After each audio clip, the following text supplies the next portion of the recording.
And thank you, sir, for accepting our invite. Over to you. Yeah, thank you, Vikas. It's my pleasure always to speak on this program. I had come several times earlier, and this time I consider this topic is much more challenging than any of the topics which I had spoken earlier. The idea of constitutionalism, the modern constitutionalism, we all know is a part of political theory. In a normative sense, the idea began in the 18th century when the political philosopher John Locke advocated the doctrine of limited government. However, the idea of constitutionalism in an idealistic sense, as an ideal or as a moral philosophy, has been talked about for a long time by Greeks and Indic philosophers. The tapestry of the constitutionalism in this long period has moved from minimalism to maximalism. We'll explore this journey soon. If we recall, the theistic Dharma Shastra and non-theistic Dhamma of Indic philosophy, the ideals influenced the sovereigns for ages in India's subcontinent. The Middle Ages saw Islamic influence on certain principalities in a large part of the territory. However, India's encounter with European traders during the Age of Enlightenment drastically brought about a sea change in the idea of constitutionalism. The colonial masters who exploited India economically undoubtedly planted or implanted modern constitutionalism by enforcing rule of law, due process, liberty, and equality. After the 26th January 1950, when the Constituent Assembly enacted the Constitution of India, the Constitution became the supreme over anything else in India.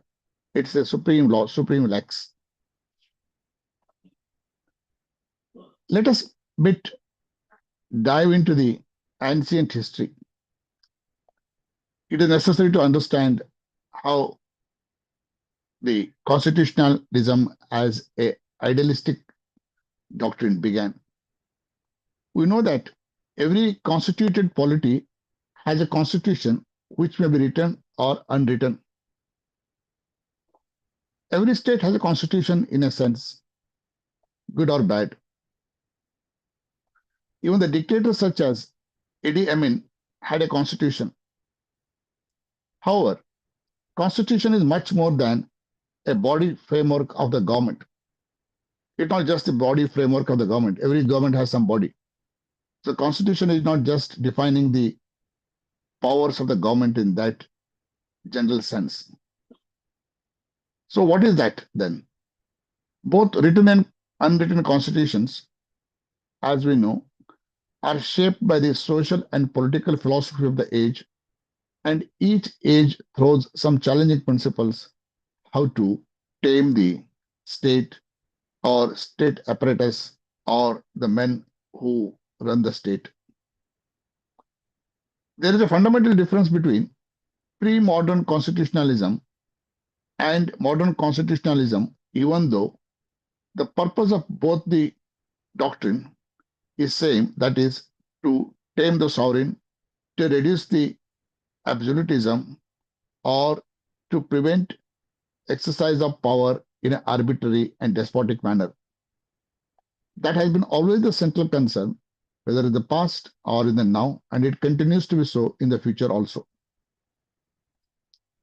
The idea of constitutionalism emerged in ancient times to oppose the monarch's absolutism. In those days, there is no democratic system of governance. Everywhere there are monarchs. The absolute powers exercised by the king to decide, to make decrees, or to issue commands was seen as whimsical, apparently without any concern to the needs of the masses. The history is replete with stories how the kings or queens acted in a whimsical manner and behaved in a dictatorial manner to the displeasure of the people. The Greek constitutionalists confronted absolutism by invoking God, by preaching that God told you to be loving, forgiving, truthful. Probably the political philosophers of the time had no other choice than invoking God.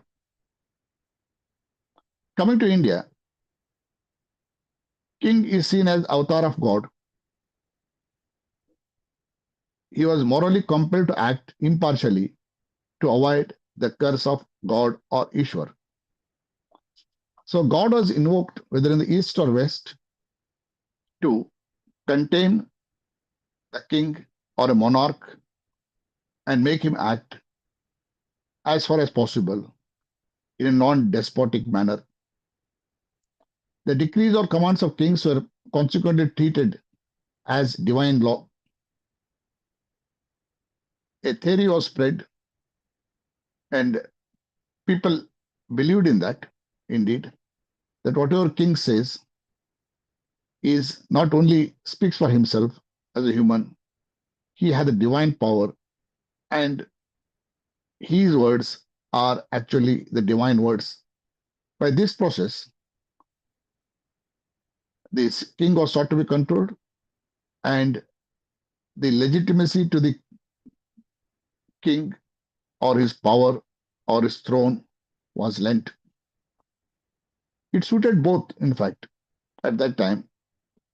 It gave legitimacy to the king to act as a ruler, to act as a monarch.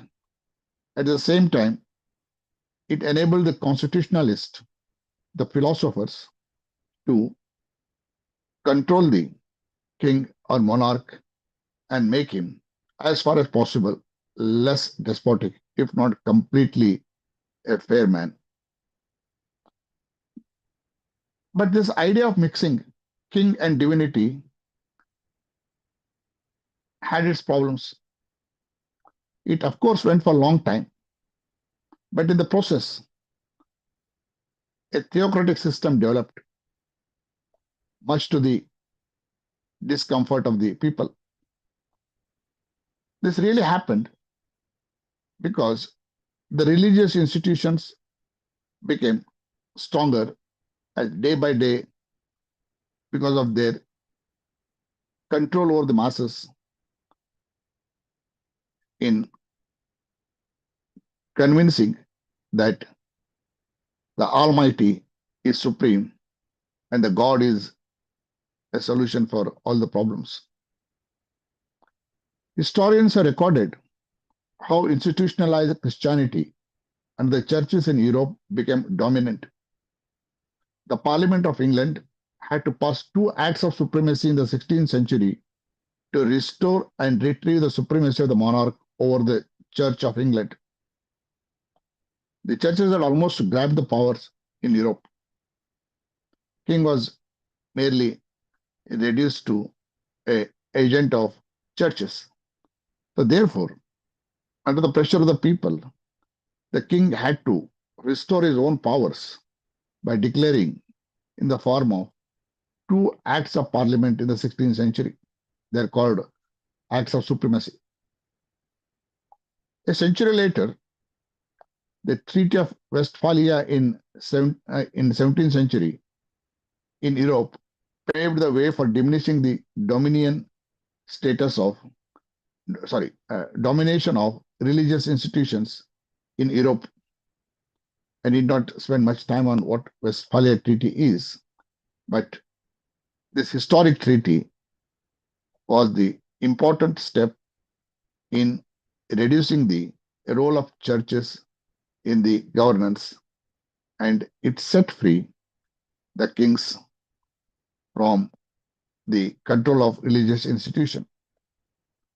The Islamic influence over the monarchs who followed the Islamic faith was and is much stronger always. Even in the 21st century, the theocracy is accepted in Islamic nations. India subcontinent, though has no such institutionalized religion, the Indic philosophy, that is theistic Dharma Shastra of Hinduism and non-theistic Dhamma of Buddhism, influenced the monarchs for ages. Dissolution of Hindu kingdom in Nepal in 2008 ended the direct influence of Indic philosophy on the polity. Probably that was the last Hindu kingdom in India subcontinent. There were many of them, more than 500 were there before 1947 under the British paramountcy, but all of them signed instrument of accession and acceded to India, later merged into the India when India was proclaimed as Republic on 26 January 1950. Buddhism still continues to be official religion in several South Asian states from Sri Lanka to Cambodia. Broadly in Indic philosophy, if Hinduism is considered to be a theistic religion, the non-theistic religion is Buddhism and also Jainism. The Buddhism, this non-theistic religion, is still the governing religion and is indeed a state religion in a couple of the South Asian countries. The minimalist approach of constitutionalism served in those agrarian socio-economic conditions where the king's absolute powers were sought to be curbed by invoking God or Ishvara or Almighty. However, when the governance became more challenging after the beginning of the Industrial Revolution, the advent of mercantile economy, and the urge of people for exercise of free will, the theocratic government or arrangement of king and god became unsuitable and also unpopular. A new school of social theory based on science or positivism propounded by French philosopher Comte began acceptance to meet the new challenges. Comte was a great philosopher in Europe who first coined the idea of use of scientific approach even in non-physical sciences or social sciences or in humanities.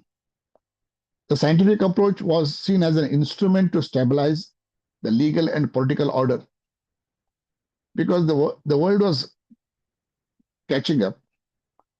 Free will was getting exercised by the people. Age of enlightenment had already dawned.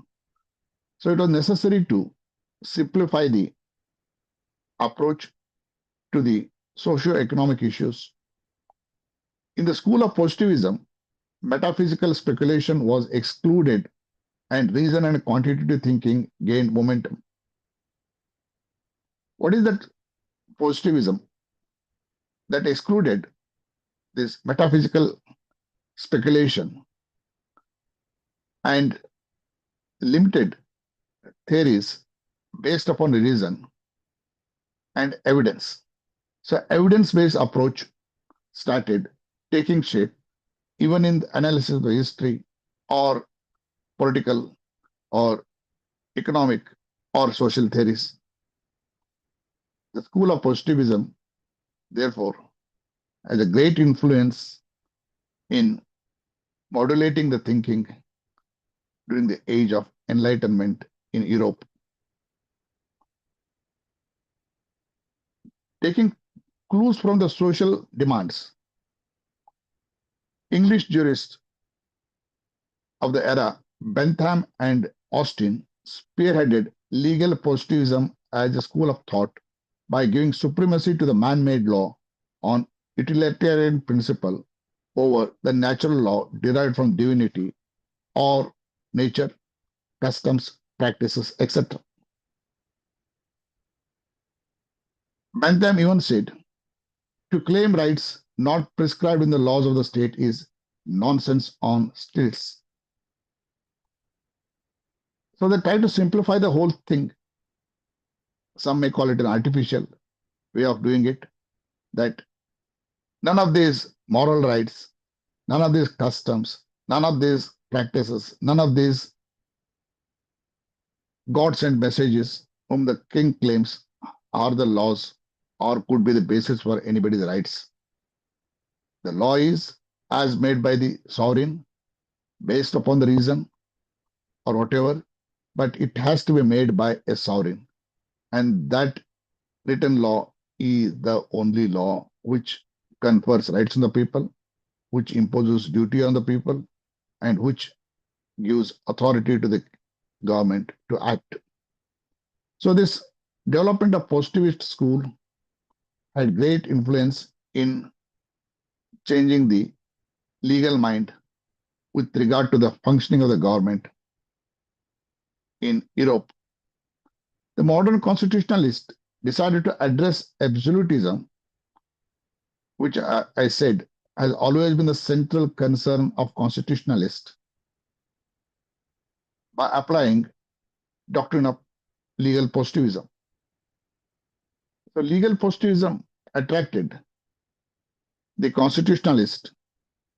Why can't we apply this legal positivism and simplify the governance apparatus? Soon several propositions emerged on the liberal school in this regard.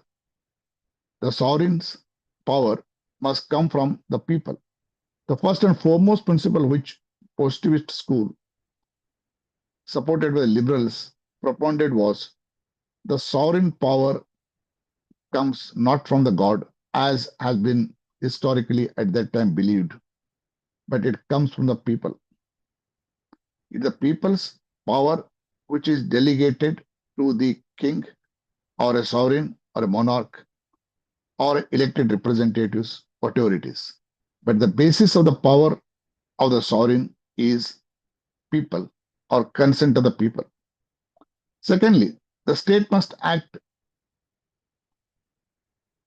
in a non-discriminatory and non-arbitrary manner. Third, the state must follow the rule of law and due process. Rule of law, that state itself is bound by the law in its actions. And when it comes to an individual, the state must stand by the law it has propounded.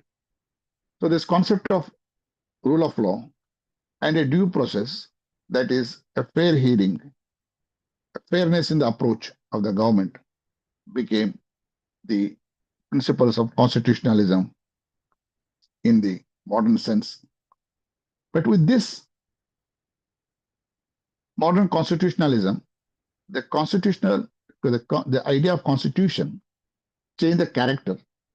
It ceased to be a political document. It ceased to be a descriptive document giving moral prescriptions to the sovereign or a king or even elected bodies. It became a normative document. The distinction between the constitution as a general document, like it used to be in ancient India, Rajadharma, and a normative document, there is a important distinction. The normative document makes the constitution binding on the government and as well as the people, whereas a descriptive or a document which is seen as idealistic in sense was not so. The deterrence for obeying the descriptive or idealist constitution is only the curse of God. People felt, if they felt that God would curse, people would obey. and king would obey. Absent the sense of curse from the god, there was no way in those days to enforce the constitution or constitutionalism on the king or even on the people. At this time, an important doctrinal question arose, and this question is still asked on the legitimacy of legalization of constitution. Who had the authority to bind the sovereign or impose constitutional law to injunct against the sovereign? A question was raised very seriously, even by the legal positivist. The law can be made for the people, but how do we say that a law can bind the sovereign himself? And if it binds himself, then where is that authority? Where is that power comes from? So that was a serious question in those days, and it continues to be so. The modern political theorists like John Locke said restrictions on the government or sovereignty arise from deemed social contract. As I said, once you say that the power of the king or the sovereign comes from the people, then a deemed social contract theory was invoked to say that the people have delegated the power to the king or the sovereign, and they have to act in terms of the delegation and be accountable to the people for their actions. So the source of power of the constitution making, which binds the sovereign, whether it is a king or elected body, parliament, whatever, was traced to the people. And from there, it was deemed to have been delegated to the sovereign by a social contract. Don't ask me whether there is a social contract written. It is deemed to be a social contract, right? This is how it was thought. Then later, Hans Kelsen, a great legal scholar, tried to address this question in a little different manner. He says the validity of grand norm, which is called a grand norm constitution or a basic norm, is founded in the rule of efficacy.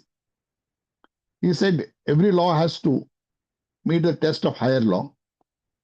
So rule has to meet the test of a statute. Statute has to meet the test of a constitution. Then what about the constitution?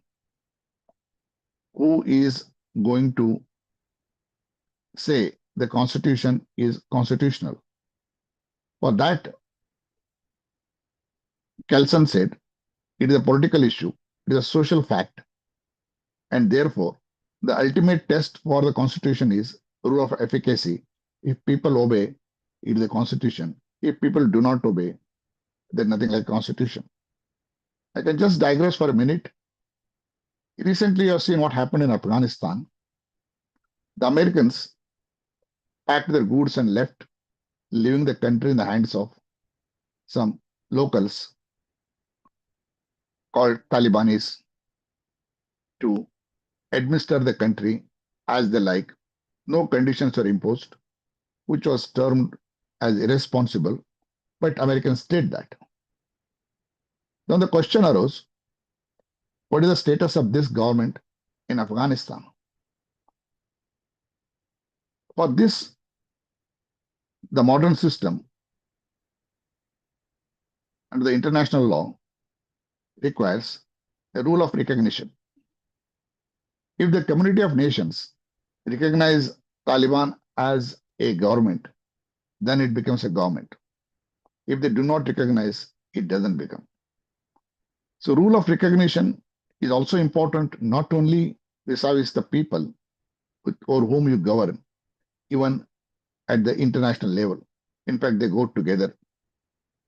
If the government in Afghanistan continues to be not recognized by the community of international community of nations, then soon it may lose efficacy internally also. Therefore, it is necessary for any government which claims that it has acquired power by revolution or by whatever means, that it has the support of its people, and it has been able to convince the international community in this regard, and they have granted recognition. This is how the validity of the constitution is tested. Later, English jurist H.L. Hart came out with another little different theory. He calls constitution a secondary rule. According to him, primary rule and secondary rule, two system of rules exist in legal system. The primary rule concept depends on rule of recognition. Probably not much of difference, according to me, between the Hans Kelsen and what Hart says. If the people recognize it as a constitution by direct referendum or indirect acceptance through acquiescence, then the rule of recognition grants a validity to the constitution, and that becomes a restriction on the sovereign. This is how the source of power to bind the sovereign, who is considered to be absolute, is traced and recognized. Now, let us proceed further. With this positivist idea of binding restrictions imposed in the constitution against the state or government or a sovereign, the question arose, are they enforceable, and who enforces the restrictions? What is the use of having restrictions written in the constitution again? You may call it a normative constitution, right? But if there is no chance of enforcing those norms, if there is no avenue to enforce those norms, if there is no institution to hold somebody who violates the constitution accountable, then what's the use of normative constitution? The question squarely fell for consideration in a historic case before the US Supreme Court in 1803. In Marbury versus Madison, the court said they have the power to invalidate the laws that are inconsistent with the Constitution. This historic ruling enforces the constitutional limitations conceived by the people in a document called Constitution, and the judiciary asserted the power to enforce, and the system accepted. And that's how I would say the normative constitution, which started with the modern constitutionalism in 17th century, soon became an enforceable constitution. Today, what is important is not just a normative constitution. We need an enforceable constitution that enforces the restrictions or the rights guaranteed under the constitution, so that constitution remains as the fundamental document of governance between the sovereign or elected representatives, or if there is a king, and the people who are governed. But let me tell you again, the constitution is not static. If a constitution was enacted 100 years back, to say that we'll read it in the manner it was then enacted is a bit of misleading approach, because the constitution is supposed to endure for long, and if it has to endure for long, it necessarily follows that the institutions which administer the constitution have to interpret it in tune with the conditions or socio-economic conditions prevailing then. The famous constitutionalist Alexander Hamilton said, the constitutions should consist only of general provisions. The reason is that they must necessarily be permanent, and that they cannot calculate for the possible change of things. So the constitutions are framed in such a way, the legal propositions in a constitutions are framed in such a way that there is open-ended texture in the meaning of the words used, so that it can always be interpreted in the light of socio-economic conditions. in the light of prevailing technology, in the light of prevailing moral ideas. And all this is administered or infused through an institution called judiciary, which has been recognized to have the authority to enforce the Constitution by exercise of its supervisory powers called judicial review. Unlike other powers of the judiciary to adjudicate the disputes as a dispute resolution mechanism, judiciary acts to test the constitutional validity of any law or any act of the public authority or the government, whatever you call. It acts in its role as a supervisory capacity. Article 226 in the Indian Constitution, 227 and 32 embody this principle of supervisory jurisdiction. In fact, even Article 136, Supreme Court has said, it's not only a mere court of appeal, as the Privy Council used to be. 136 is a repository of power of, or a supervisory power. Therefore, when the Supreme Court sits on 136, it has a power larger than just to act as an appellate court. Now, with this background of pre-modern constitutionalism and the ideas of modern constitutionalism, let us understand how it actually developed in India over the course of last 250 years. Sorry. As you all know, the India which we live today was categorized in two parts: British India and princely states.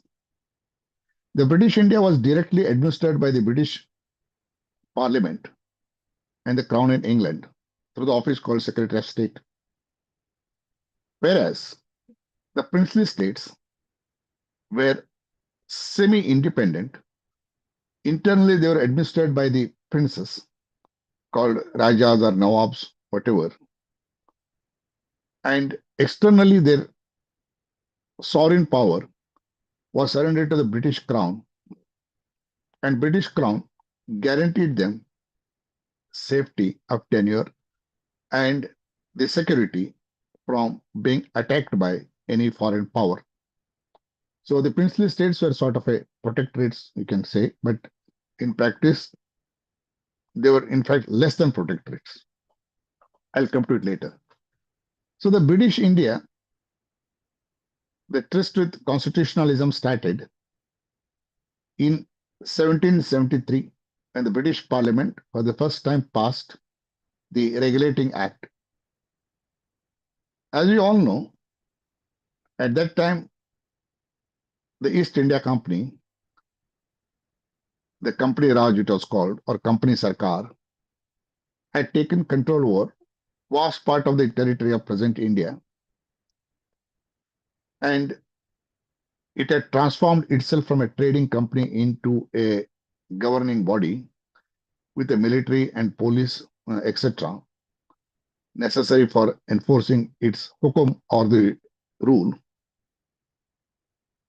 But the mismanagement by the East India Company officials, their act of stealing wealth from India, misusing the power, abuse of authority, became a matter of concern in England.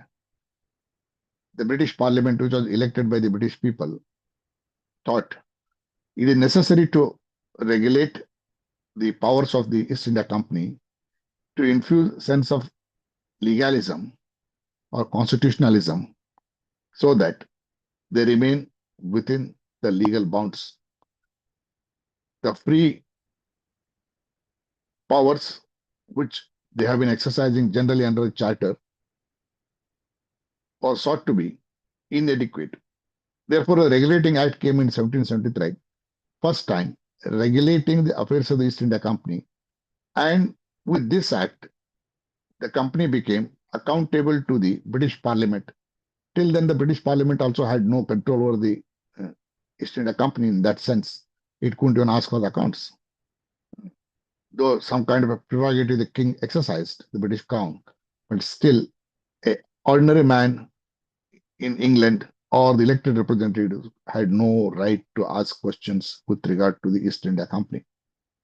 And that right they acquired once they passed the law that is called Regulating Act in 1773. After this, the most important thing happened was 1858, after the rebellion or the first freedom movement we call in India, the British government decided to end the company rule and take over the Indian territory and administer it directly by creating a colonial government in India under the head called Governor General. And a cabinet minister in UK was exclusively assigned the India affairs. He was called Secretary of State for India. Secretary of State sat in London. The Governor General of India sat in India. And there are presidencies. Prominent among them were Bombay Presidency, Madras Presidency, Bengal Presidency. And through the governors of these presidencies, Governor General and Secretary of State, the British government started direct administration. The important point is the limited form of government was introduced. The British government was not given the unlimited powers to go and rule in India. The government with limited powers defined under the law was installed.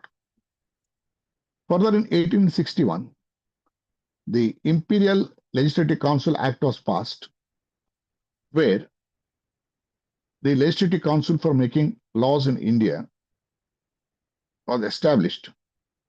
And in this Legislative Council, some representatives for Indians was given.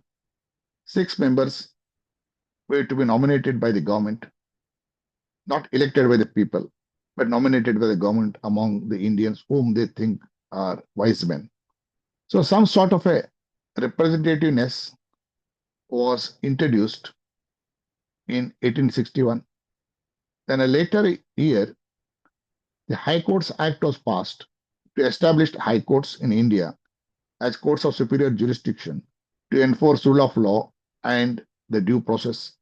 So with this, the modern constitutionalism made its entry in India.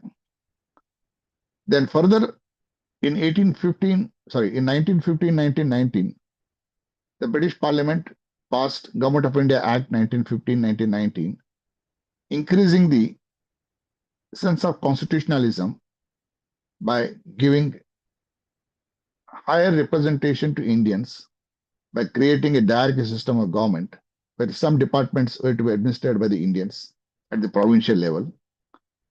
They also established the legislatures where people could be elected, representatives could be elected, not based on adult franchise, but based upon certain category of identified voters. So a second stage of constitutionalism, the modern constitutionalism, in some form was sought to be injected into India. Then came a major reforms, the constitutional reforms in 1935, after negotiating with the freedom movement in India, the movers of freedom movement led by the Indian National Congress, and after consulting all other parties, including the Scheduled Caste Federation and also the Hindu organizations and Muslim organizations, all stakeholders were consulted. And after consulting, the British government came to its own conclusion, which are not much acceptable, of course, to enact Government of India Act 1935. The promised dominion status was not given, but it was a great improvement from the Government of India Act 1915 to 19, The governor, though appointed by the British government, was held responsible to the legislature elected by the people, and he was supposed to act on the advice of the Council of Ministers, headed by the Prime Minister of the state or provinces in then called.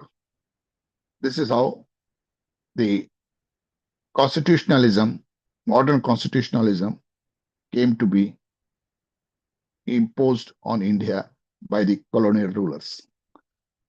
Then comes at the same time, let me tell you how the princely states are functioning. Princely states, though they were independent internally, externally they had mortgaged their sovereignty to the British government, British crown.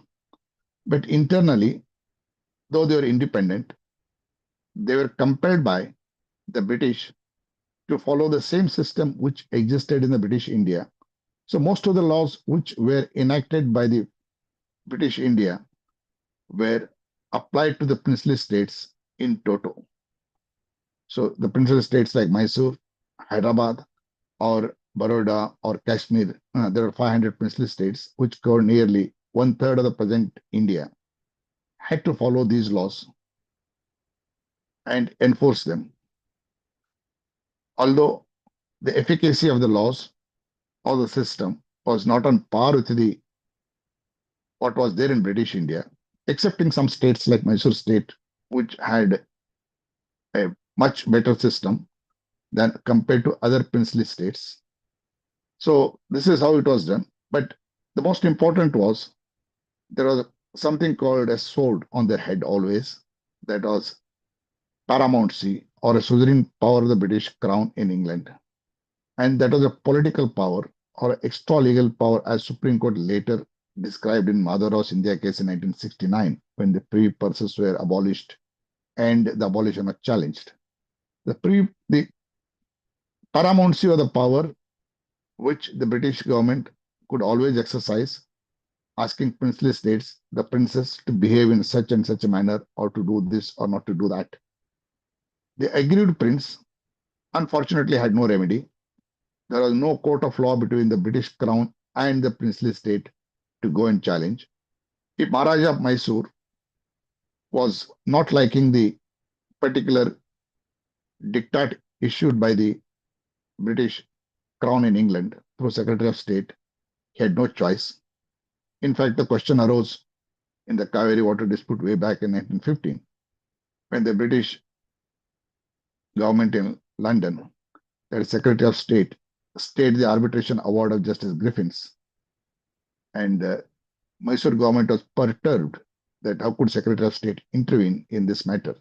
This is between we, the two states, and we have succeeded in the arbitration of Justice Griffiths, partly upholding our claims. And how could the British government, through Secretary of State, stay the award? Then consultations were, of course, carried on.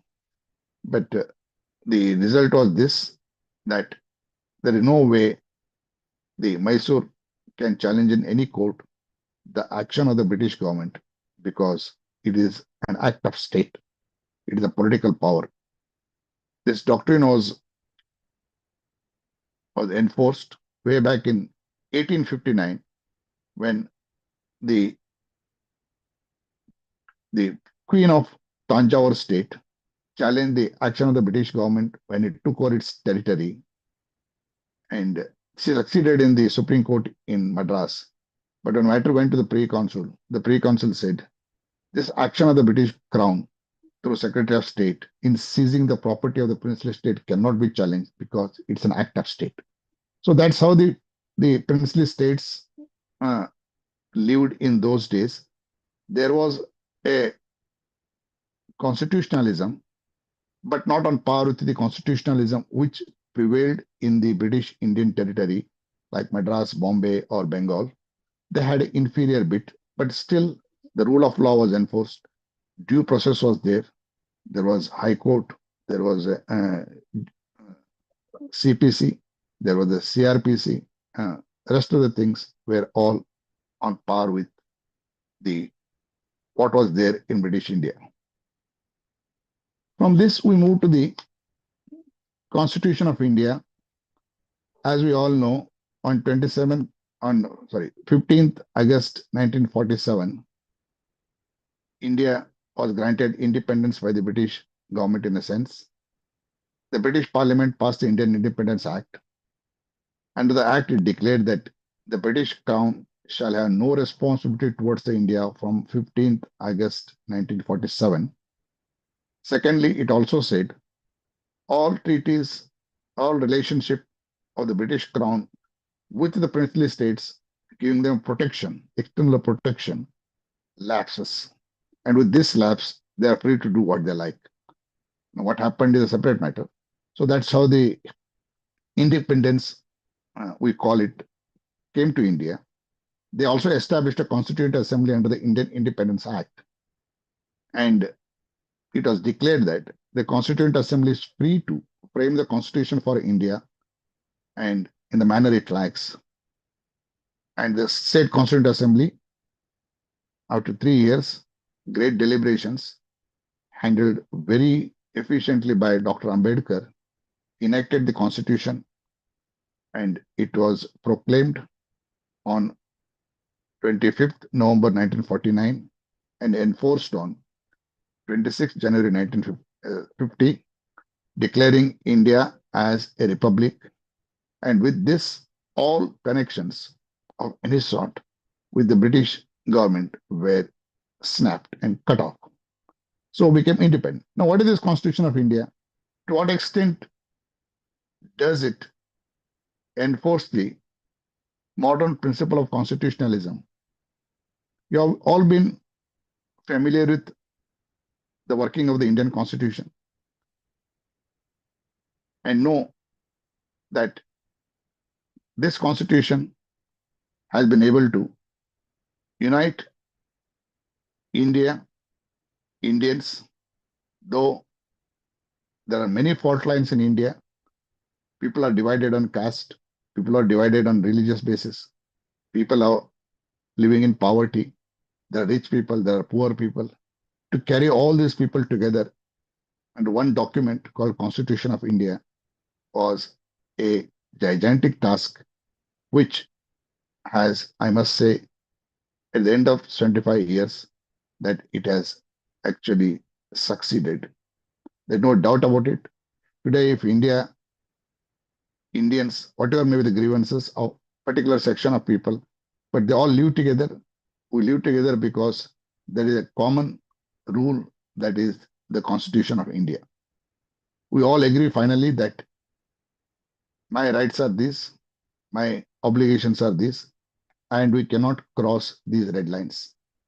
So what are these constitutional principles which Constitution of India embodies? Firstly, the Constitution starts with we the people. The power of the Constituent Assembly to frame the Constitution was transferred by the British Parliament under the Indian Independence Act. The princely states signed instrument of accession and merger. But when the Constitution was enacted, the framers of the Constitution are very clear. The power doesn't come from British Parliament. Power doesn't come from the princes. Power comes from the people. So they put it at the beginning, we the people of India. The doctrine of power comes from the people, which started in the West in 17th century, was recognized, and accordingly, we said, we the people. Secondly, the Constitution has set up democratic institutions. The rulers are not any princes. Our rulers are not anyone who acquires by hereditary right. The rulers are the people who are elected by the people. Next, the Constitution enforces rule of law and due process. Everyone is accountable to the law. If a particular person has acquired a legal right, or if a particular person has been imposed a legal duty, that right can be enforced or a legal duty can be enforced. If a wrong is committed by violating the legal duty, the injured person is entitled to compensation or restoration of his rights. Then we have the fundamental rights, which are against the government. There are limits on which the government cannot cross. These fundamental rights are restrictions on the ultimate authority of the public authorities or the parliament, state legislatures, or the governments. Therefore, the doctrine of limited government is clearly incorporated. Then we have the secularism as a doctrine to control the government in its dealings with the religions. At the same time, a fine balance has been struck. The people have been given right to practice any religion they like, and the religious institutions have been given right to manage their institutions. Cultural rights have been upheld, but in public affairs, the state has to be neutral and secular. Then we have the other things, separation of power. An independent judiciary has been set up, which is there independent since the High Courts Act of 1861, with much more safeguards. The independent judiciary has been erected under the Constitution. As I told you, that the constitutional restrictions or legal restrictions, which started with the positivist school, have no meaning unless there is an authority to enforce those restrictions or rights and obligations which flow therefrom. So, an independent judiciary with all powers, commanding position, has been erected under the Constitution. We have the other checks and balances. We have a broad principle of Gandhian principle that one should not take law into the hands. One must redress his rights through a non-violent means by going to the courts or by negotiating or by mediation. This is how broadly the constitutional principles or modern constitutionalism is sought to be enforced in India. And at the end of 75 years, we are all here to see to what extent it has succeeded or failed. There have been bad chapters in the history of India in the last 75 years where the constitution had to face challenges, but this is a part of the story. Ambedkar had rightly said, however good a constitution may be, if those who are implementing it are not good, it will prove to be bad. However, a bad constitution may be, if those implementing it are good, it will prove to be good. So these prophetic words should remind us that a legal framework in the form of a constitution is prima facie a guarantee of a good governance, but it can become a bad government. A bad governance people may have to face if men in power are not honest and not diligent or not men of wise character to rule and exercise those powers. What matters ultimately the men who wield these powers. Now, last, we all have been hearing several charges or criticism these days. The universally acclaimed Constitution of India has been critiqued as a colonial document.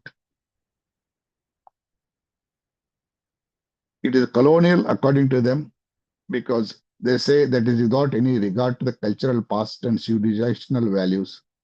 This constitution has been imposed on the people of India. Kengal Hanumanteya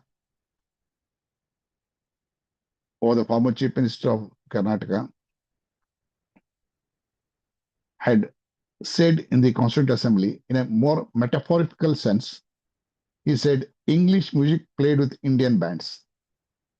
He said the Constitution of India is basically English, means English life played with Indian bands. So he doubted that whether it is suitable to Indian conditions or not. But certainly the experience has showed that it is equally suitable to India. The charge that the Constitution is colonial is more a political point of view in a democracy. People are entitled to have their views. It's not necessary that everyone must say Constitution is great. Some people can say that Constitution is not great. It is equally open for them. That the democratic right, freedom of speech, with the Constitution itself has recognized. There is nothing like a blasphemy of the Constitution. That if you criticize the Constitution or contempt of Constitution, that you will be sent to jail. People are free to criticize the Constitution in the way they like. But let me tell you that the charge prima facie is more a political charge. It has no scholastic depth in it. The criticism, according to me, misses the point. Even if it is valid, the cultural and religious rights are fully protected in the Constitution from Article 25 to 30. No doubt about it. But if there is a conflict between the cultural rights, religious rights, and the laws which the parliament makes, ultimately the law prevails. That is the positivist theory, again going back. The law made by the man-made law prevails over the religion or culture. The Constitution, as we see, therefore, is a part of a larger project, namely legal positivism, which was implanted in England 400 years ago when the Industrial Revolution, the mercantile economy started, the exercise of free will started by the people. It was implanted on India 250 years almost now. Therefore, the entire socio-economic system built upon this legal positivism, which includes the laws, which includes the Constitution, cannot be undone at this hour. It is too late to do it unless you want to create a chaos in the country. Therefore, the very idea that the Constitution can be amended or the Constitution can be replaced by a indigenous Constitution is not a feasible or a practical idea.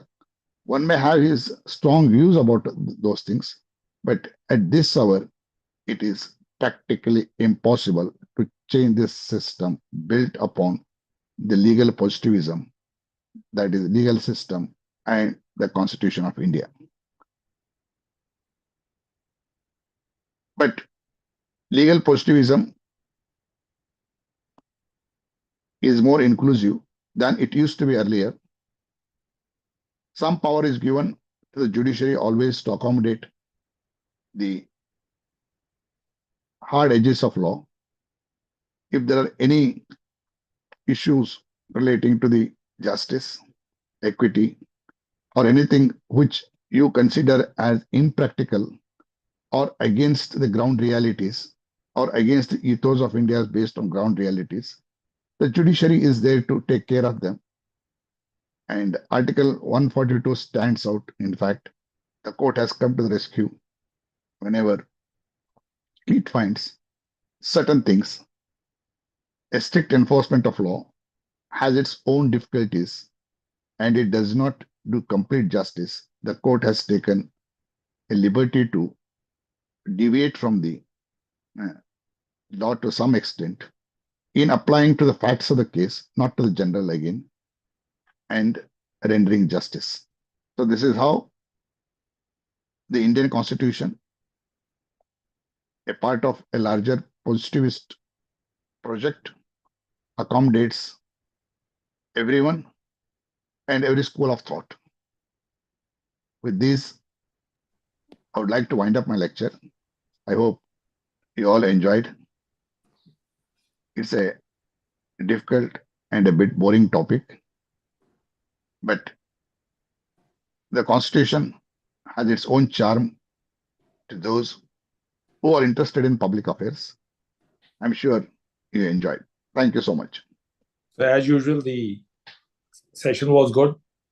It gave a lot of insights, and the balance, what you have talked about in the entire session, gives a lot of brownie points for everyone to learn about it.